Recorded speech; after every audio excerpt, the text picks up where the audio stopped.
तो दोस्तों, आज मैं आपको एक पिता और उसके बेटे की एक ऐसी कहानी सुनाने जा रहा हूँ जिसे सुनकर आप ज़रूर इमोशनल हो जाएंगे।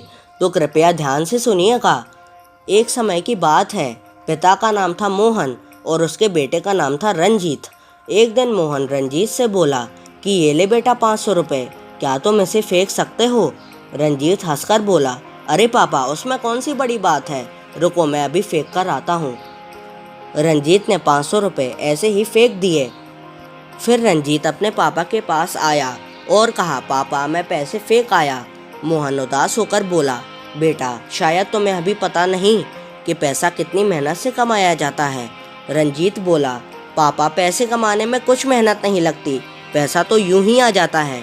मोहन बोला, बेटा एक काम करो, तुम कहीं बाहर जाकर काम कर कर पैसे कमाओ, फिर तुम्हें पता चलेगा कि पैसा कितनी मेहनत से आता है। रंजीत बोला, ठीक है पापा, मैं जाता हूँ। घंटों घंटों बीत जाने के बाद रंजीत को एक बड़ी सी कपड़ों की दुकान दिखी।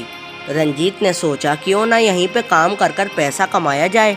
रंजीत दुकान में गया और काम के लिए पूछा तो दुकान के मालिक ने उसे काम पर रख लिया। रंजीत ने दुकान पर 1 महीने खूब मेहनत से काम किया। 1 महीने के बाद दुकान का मालिक रंजीत से बोला, बेटा ये लो 2000 रुपये, मैं तुम्हारे काम से बहुत प्रसन्न और खुश हुआ। फिर रंजीत 2000 रुपये लेकर अपने पापा के पास गया और बड़ी शान से बोला, ये लो पापा 2000 रुपये, देखो मैं कमाल आया ना। मोहन बोला, चलो बेटा अब मैं ये पैसे फेंकता हूँ। रंजीत चिल्लाकर बोला, अरे पापा ये आप क्या कर रहे हो? मैंने ये 2000 रुपये बहुत मेहनत से कमाए हैं और आप इसे ऐसे ही फेंक दोगे?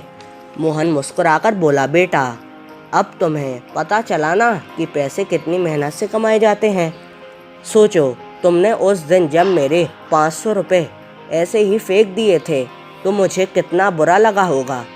रंजीत का सर शर्म से नीचे हो गया और उसने हाथ जोड़कर अपने पिता से माफ़ी मांगी। तो दोस्तों, हमें इस कहानी से यह पता चलता है कि हमारे पापा कितनी मेहनत से पैसे कमाते हैं और हम उन्हें ऐसे ही उड़ा देते हैं। तो दोस्तों, मैं आपसे हाथ जोड़कर निवेदन करता हूँ कि अपने पापा की पैसों की कदर करें।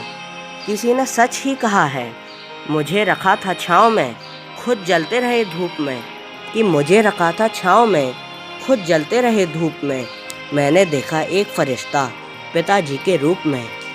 दोस्तों, अगर आपको ये कहानी थोड़ी सी भी दिल पे छुई हो तो इस वीडियो को लाइक और चैनल को सब्सक्राइब करके कमेंट में आई लव यू डैडी ज़रूर लिखें। धन्यवाद।